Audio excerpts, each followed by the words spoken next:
Chris Godinez, licensed professional counselor, also the host of We Need to Talk on every Sunday at noon, and then I post it up to Facebook. I also do these Q&A videos, and then I post them up to Facebook every Wednesday. This video is for educational and informational purposes only. The views and opinions stated herein are mine and mine alone. They do not represent the ACA, the APA, or any other therapist for that matter. Boom, shakalaka, done. I'd like to thank my sponsor, BetterHelp, BetterHelp, BetterHelp.com/Chris Godinez. They're an online therapy company. They are international.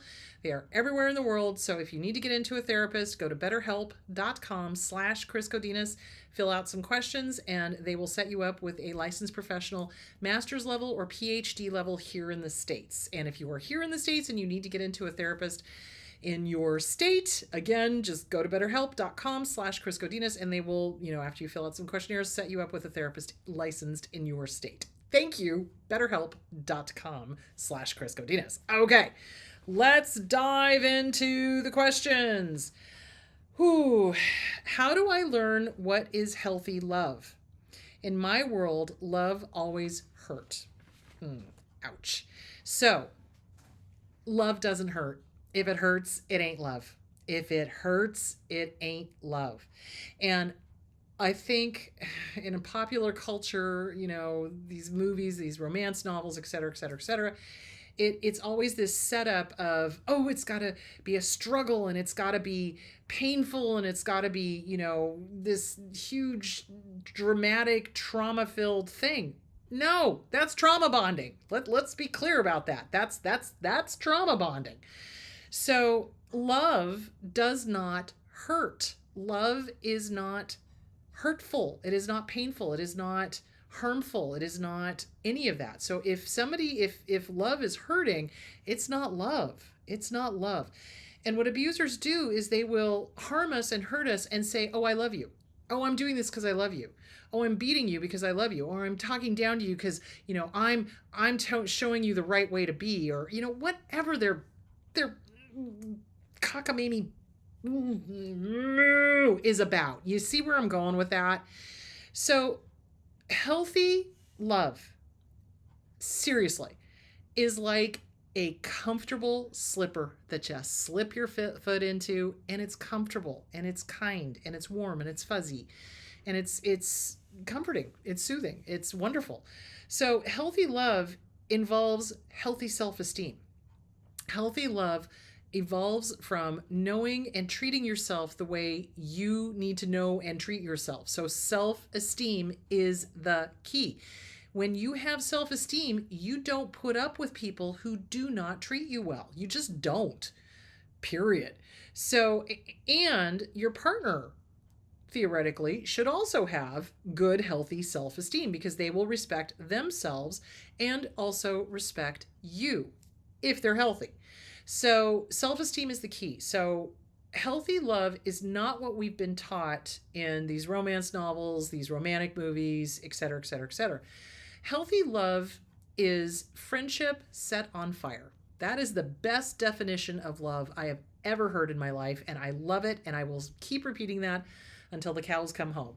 Healthy love is friendship set on fire in a good way. So in other words, you're friends with the person. You genuinely like the person. You enjoy spending time with them. There's enough connection there, not just sexual. And this is where everybody gets all messed up about, romantic love and things like that. They think that the sexual bond is going to be the thing that keeps them together. No, it's the friendship. It's the friendship. It's the respect. It's the liking the other person and the other person liking you. And out of that, it kind of catches on romantic fire. And there you go. When John and I got together, we dated platonically for 2 years, like just friends, just hanging out and doing stuff. And then he started talking about joining the Peace Corps. And I was kind of like, wait a minute. Perhaps I'm having more feelings than I think I am for him, And then we, it got caught on fire, and then we became a romantic couple, and we've been together ever since. We've been together since 1992. So, we got married in 96, and we've been together since 92. So, yeah, that's the best definition. It's comfortable, it's friendly, it's kind, it's respectful, it's, there's care and concern for your partner, and your partner cares and concerns for you. You know, it's a mutual thing. It's not a one-way street. So with narcissists and with disordered family members, love is a one-way street. It's conditional. It's do this and then I'll love you, as opposed to I love you no matter what. You know, I love you there. And when I say no matter what, I don't mean no matter abuse. I don't mean that. I mean, it's like, hey, I love you. There's no conditions on my love as long as there is respect there. That would be a condition, but it's not the weird conditions that abusers put on it. Abusers are like, do what I want or I won't love you. You know, let me abuse you or I won't love you. That kind of thing. Does that make sense? So it is unconditional in that it's not this dysfunctional, do what I want, do what I say, you know, I'll only love you if, you know, that kind of thing. So obviously love doesn't put up with abuse. Love is not abusive. Love is not harmful, hurtful, hateful, none of that stuff. True love, healthy love is a friendship caught on fire. So there's a mutual love and respect. There's a mutual enjoyment of each other's company. There is a lot of stuff in common, and there's not just the sexual stuff. So what abusers count on in unhealthy love is to hook you with the trauma bonding and to hook you with the charisma, you know, the sexual thing. It's like, oh, you know, this is great sex and this, that, and the other thing. As soon as they get their hooks into you, that's going to dry up because they can't be intimate. They can't be authentic. They can't be real, etc. So you want to learn about healthy love by learning how to love yourself. So work on the Self-Esteem Workbook by Glenn Schiraldi. Oh my gosh, I'm going to sneeze. Oh, maybe not. Hold on. Oh, we have got dust storms blowing through the valley, and oh my goodness, my allergies are going crazy. So, okay. Come on, nose. Oh, goodness, excuse me. So, Self-Esteem Workbook by Glenn Schiraldi. Stop texting my phone. Glenn Schiraldi, Self-Esteem Workbook. The Disease to Please, Harriet Breaker. It's about codependency. So you want to make sure that you're not getting into a trauma bond and you're not doing things for other people because you want them to like you, or that you need to be safe because of that, or they need to be okay because you need to be okay. Healthy love is self-esteem. They have self-esteem. The two of you come together, you click. There's no trauma bonding. There's no abuse. There's nothing vicious going on. It's a friendship that gets caught on fire. So work on that. Get with a good therapist. Start working through the family of origin. The Inner Child Workbook by Lucia Cappuccioni or Catherine Taylor, or any inner child workbook, whatever works for you. Start working through those original family traumas, those original family wounds, and start differentiating. Was this really love, or was this abuse that they said was love? You know, and that's something to start working on. That's what I would recommend. My girlfriend keeps saying she is jealous because she loves me. It doesn't feel like love. Okay. Love is not jealous. Jealousy is not love. It is power and it is control. So someone who is jealous of your friends, jealous of your job, jealous of your coworkers, jealous of your family. I've seen that before as well. Basically, abusers are trying to isolate you. That's what they're trying to do. So they use the jealousy thing. Oh, I love you so much. You know, I just want you to myself. I love you so much. That ain't love, people. Let's be clear. Jealousy is not love. Jealousy is about insecurity on the abuser's part. So the abuser is insecure. The abuser is terrified you're going to leave them or find somebody better or whatever. And so they use the whole, oh, I'm just jealous because I love you. Nope.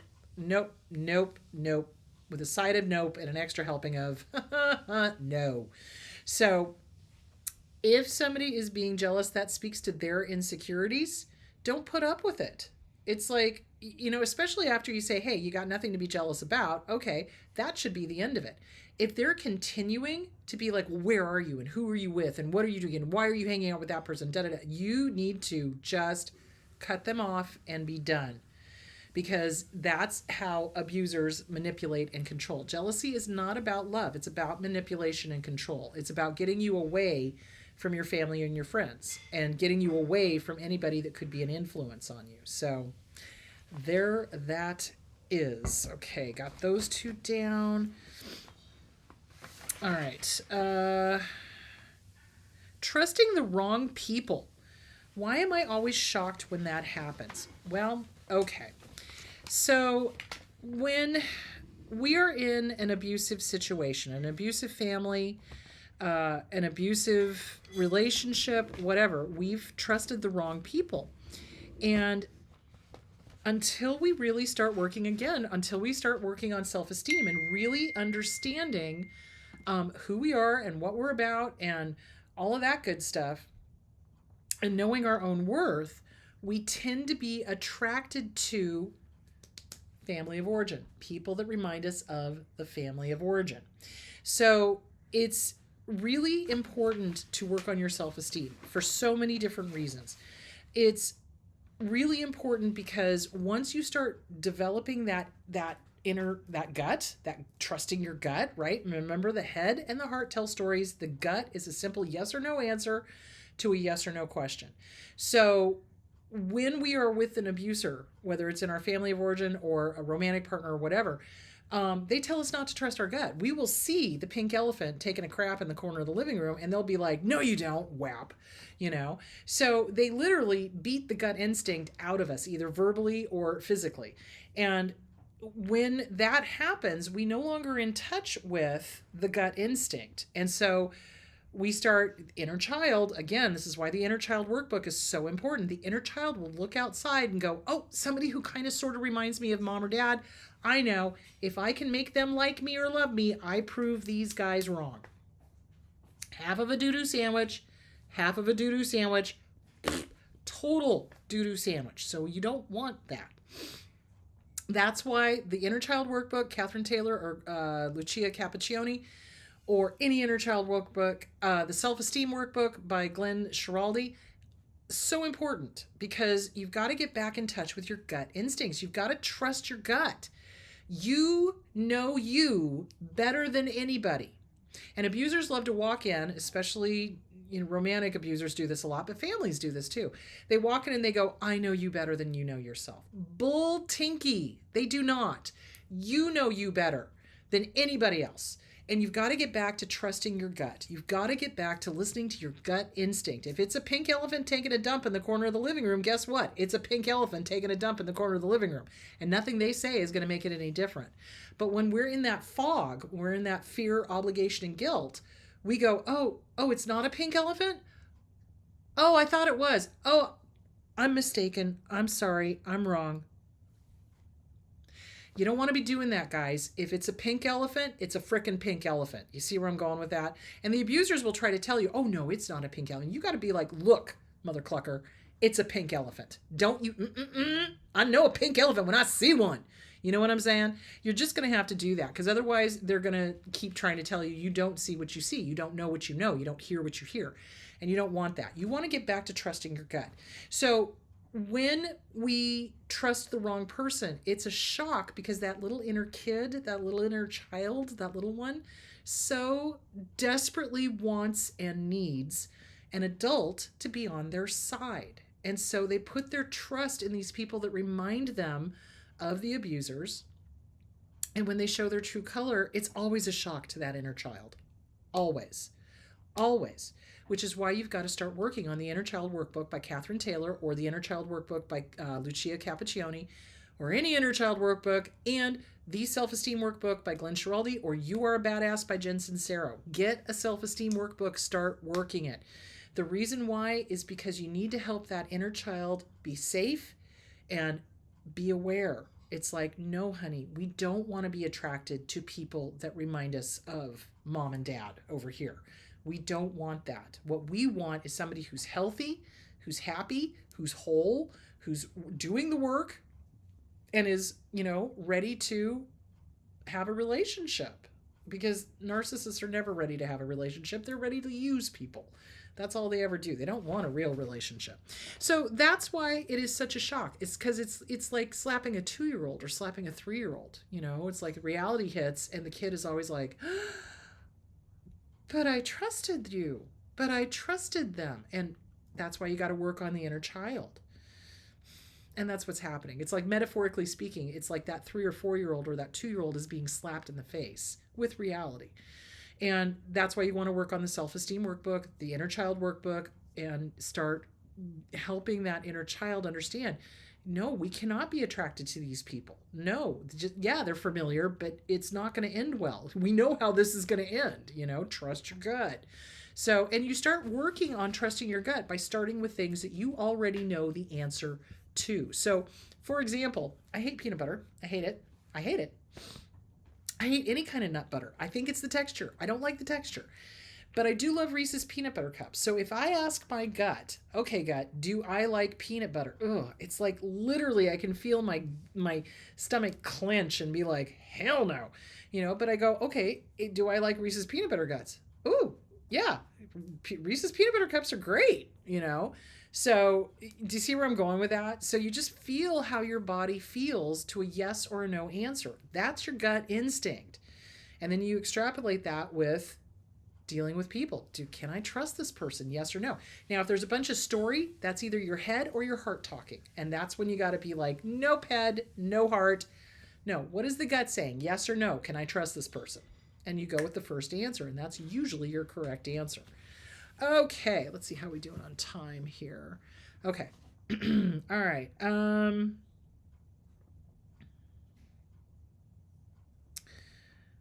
Will the narcissist leave? Sometimes they do. Not always, but sometimes they do. And narcissists will leave when they get better supply. And what I mean by better supply is somebody who is willing to put up with their stuff. So usually what ends up happening, it goes one of two ways, because narcissists are very weird and they're usually one extreme or the other. So either they will peace out as soon as they're not getting their way and they're not getting their ego supply met,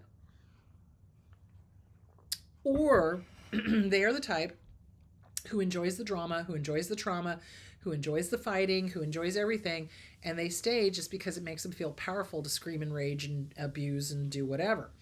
So sometimes they do leave, especially if they're not getting their needs met and they've found somebody else who's willing to take them on. So those are usually the serial cheaters. Those are the ones that, go from one target to another, to another, to another, to another, to another. And that's kind of almost the best case scenario. The scary scenario is when you get the obsessive ex and they stalk and they harass and they just don't go away and they move across the street from you. And those are the scary ones. And those are usually more the dark triads. Those are the psychopaths with the Machiavellian, with the narcissism. So if you're lucky, yes, they will go away if they get a better supply and if they are a serial cheater. That seems to be kind of the pattern that they do. Is it better if they leave? Yeah, in a lot of ways it is, because in their crazy minds, it was their idea. So they're less likely to do the whole stalking thing. The really crazy ones, they get very angry when their power gets taken away from them. And that's why they stalk, because they're desperately trying to get that power back. And they enjoy the idea. Remember, they're sadists. They enjoy the idea of terrorizing you. Literally, it's terrorism. It is. Thanks for playing. Bye-bye. You know what I'm saying? So, yeah, it is better if the narcissist leaves. Do they always do it? No. It kind of depends on the situation. But yeah, sometimes they do. But more often than not, it's usually a dark triad. So be careful and get out as soon as you can. That's my advice. Do narcissists ever get better? I get asked this almost every week. Okay, no, with a side of no, an extra helping of no, and oh my freaking God, no. Narcissists do not get better. In the history of literally ever, there has never been a narcissist who has been cured. Let me say that again. In the history of ever, there has never been a narcissist who has been cured. Like, ever. They don't get better. They don't. There is no empathy there. That is one of the key aspects of the disorder. You generally cannot teach empathy. If there's no empathy, there's no empathy. Like, literally, that cog is missing. There is no empathy there, and that is one of the criteria for almost all of the personality disorders, is there is a lack of empathy. Now, if it's down here on the lower end of the spectrum, possibly if there's narcissistic traits, but then that's not full-blown narcissism. Full-blown narcissism is they've got 5 out of the 9 traits. And generally, by the time they've got 5 out of the 9 traits, they're stick a fork in them, they're done. They do not change. They enjoy what they're doing. They like harming people. They enjoy the power trip. They get off on the sadism. They enjoy hurting people. It makes them happy in a weird way, if you can call that happiness. They do not experience emotions or express emotions the way the rest of us do. Now, they can put on a mask and pretend for a certain amount of time, but they can't keep it going for very long, because then they have to be real. And narcissists are not real. They don't do real. They're not authentic. So do they get better? No, they don't. And they don't want to get better. So what will happen is a narcissist will get caught red-handed in bad behavior, either cheating or abusing or whatever, stealing, whatever. And the partner will threaten to leave, and then the abuser panics and, I'll go to therapy, I'll do whatever. They'll go to therapy maybe 2 times, and as soon as the threat is over and the target of abuse has come back to them, they're out. They're gone. They're not going to do therapy. I went, that person didn't know what they were talking about. Oh, I don't need the therapy. The therapist told me I didn't need therapy. That's something I've heard them say. I'm just like, really? I don't think so. So, yeah. That they don't get better, guys. They don't. They seriously don't. And your love is not going to save them. Love is not enough, because you're dealing with somebody who literally does not have that empathy cog. They do not feel for other people. They don't have true guilt, true shame. I mean, they've got shame, but it's quickly put out onto the other person. They never deal with their own stuff. They don't ever take personal responsibility.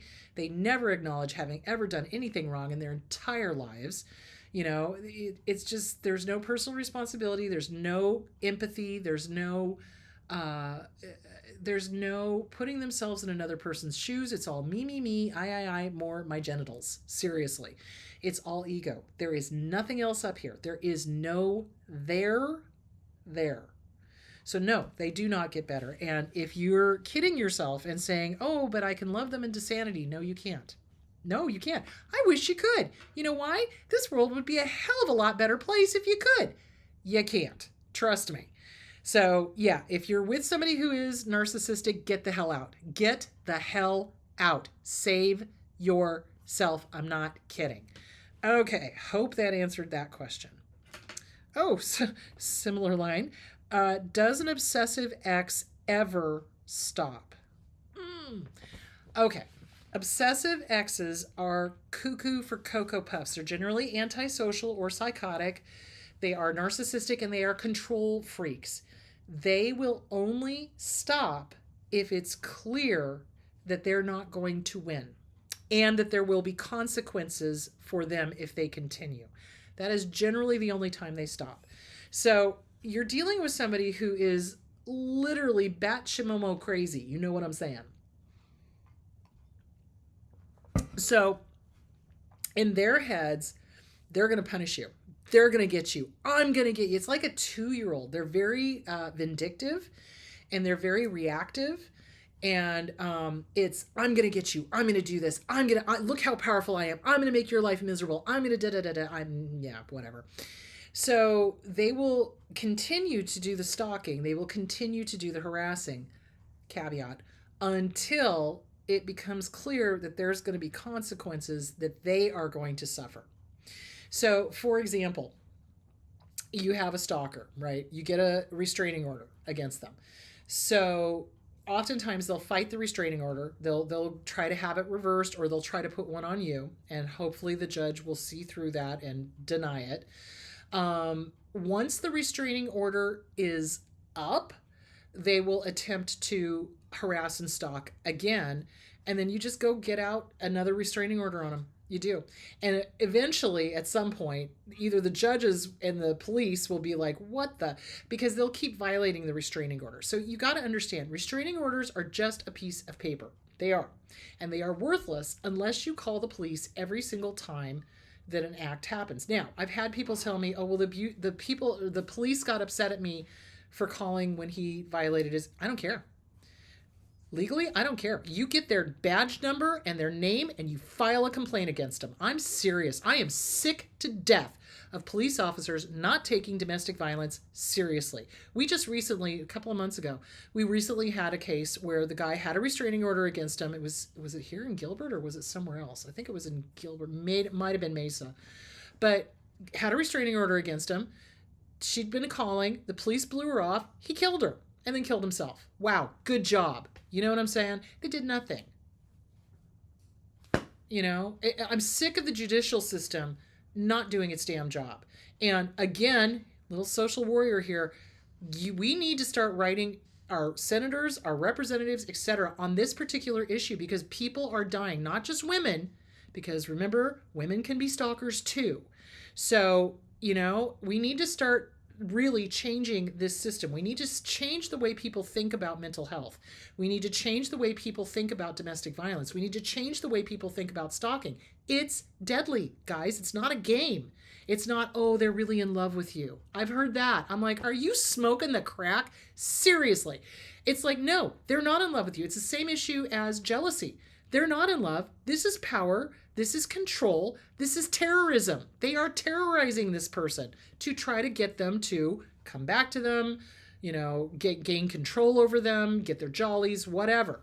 So we need to start writing like local. It needs to start locally. It needs to start with the local police. It needs to start with the local courts. It needs to start with the state representatives and then federal, because this has got to change. And I'm tired, seriously. When I read CNN and I see another domestic violence case like the what was the one last year, the Pettit, Lori Pettit, was that her name? So she was the little girl that was killed by the guy on the trip during the summertime, and he was an abuser, and everybody just kind of made her out to be the crazy when in fact he was the bad guy. So we need to start changing this. The judicial system, the family courts have got to change. The way that restraining orders has got to change. This is not a game. This is not a, ooh, they're really in love and they just want your attention. This is dangerous. This is deadly. This kills people, okay?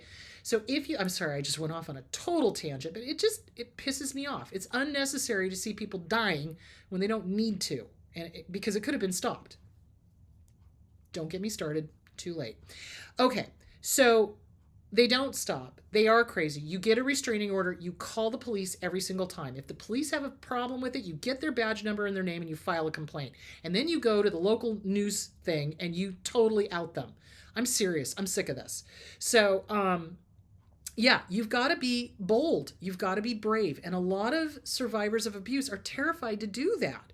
Why? Well, unfortunately, a lot of police officers are also narcissists because they're attracted to positions of power. So, but you can't be afraid, guys. If we live our lives in fear, then people that are abusers are going to do whatever they can to continue to abuse and continue to get away with it, and nothing will ever change. The only way to change things is to do something different. I know, sounds kind of weird, but it's true. You got to do something different. And if the way things are being done right now is not working, you've got to be out there and vocal. And you've got to be writing, and you've got to be writing people that can do something about it, which means city councils, chief of police, the representatives, et cetera, et cetera, et cetera. Because I'm tired of people dying because of a stalker. I'm tired of it. I'm really sick of it. Do they stop? So they will stop if the whack gets big enough. So in other words, you keep calling the police on them every time they violate it. Now it has to be a real violation. It can't just be, oh, they were standing where they should have been, 500 feet away or whatever. It has to be like, they showed up at my door. Here are all the texts. Here's all the phone calls. Here's all the, do you see where I'm going with that? So you call every time they violate it. And once the order of protection is up, if they violate it again, you file another one. And you just keep doing that. And in one case, once the whack was going to be big enough, when that person realized they were probably going to be sued and go to jail, they stopped. But it took 2 years to get that person to stop. So you just got to be persistent, and you cannot be afraid. You cannot. They thrive on fear. They're like sharks. They smell blood in the water. And so if you just geared your loins and you do all the right steps and you make all the phone calls, you know, eventually they'll go away because they're not getting anything out of it, and now they've got legal repercussions. Or conversely, you'll have what happened, a few months ago happen, where they violate the order and try to kill you or do kill you. And it does seem hopeless, and it does feel overwhelming. But the thing of it is, you can't give into it, and you've got to be smart about it. If you've got a stalker, my suggestion would be take self-defense courses, learn how to shoot a gun, learn how to use bear spray, and be aware of your surroundings. And everyone around you must take it seriously. I think part of the problem is that it wasn't taken seriously. It was kind of like, oh, well, I've got a boyfriend now, so I'm safe. No, these guys are crazy, kids. When I say crazy, I mean like certifiable, because they would rather see you dead than with somebody else, because they're nuts. So you got to take it seriously. Everybody around you has to take it seriously. At the first sign of them, call the police. Don't mess around. And I think that was the big mistake, is that I don't think they called the police initially. So anyway, it's just so frustrating. I think I've gone over time. Oh, yeah, I have. All right, my loves. Remember, no show this week. And on the 7th, I will be talking about being in the spotlight. So how do we deal with that overwhelming feeling of, oh my God, everybody's looking at me? Because we get that after we leave an abusive relationship. Also, how do we deal with being successful after we've come from a family of origin that was like, fail, and then you're successful and it's like, oh my God. So we're going to talk about all of that. So that will be on August 7th. So you guys take really good care of yourselves, drink plenty of water. It's super hot out. And I will talk to you next Wednesday. I'll do another little, thing, a little question and answer thing. All right. I'll talk to you guys later. Bye.